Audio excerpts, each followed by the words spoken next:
మా ఇంటి దగ్గర ఒక స్ట్రీట్ డాగ్‌కి పాపం ఏవో కొన్ని డాగ్స్ కరిచేశాయి. పాపం చెవు అంతా డ్యామేజ్ అయిపోయింది. అది మా ఇంటి ముందుకొచ్చి నన్ను చూడగానే నా దగ్గరికొచ్చింది. సో, అప్పుడప్పుడు ఎప్పుడు మా ఇంటి దగ్గరే ఉంటాయి. వాటికి ఫుడ్ కూడా పెడతాను. ఎందుకంటే నా దగ్గర 2 డాగ్స్ ఉన్నాయి.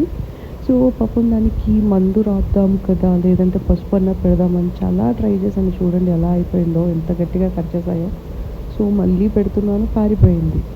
ఇంకా మా అమ్మమ్మ గారు ఏం చెప్పారంటే మిరపండాకు అని ఉంటుంది ఈ ఆకు. దీనిని ఒక కొన్ని ఆకులు తీసుకొని మెత్తగా రుబ్బేసి ఎంత అంటే నేను చూపిస్తాను చూడండి ఇప్పుడు. ఇలా శుభ్రం చేసుకోవాలి ఆకుని ఫస్ట్.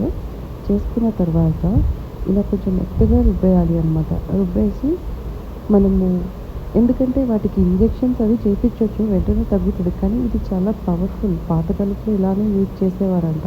సో, ఆల్రెడీ కొంచెం పెట్టాను. మళ్ళీ నెక్స్ట్ డే ట్రై చేశాననమాట. ఇది సెకండ్ డే.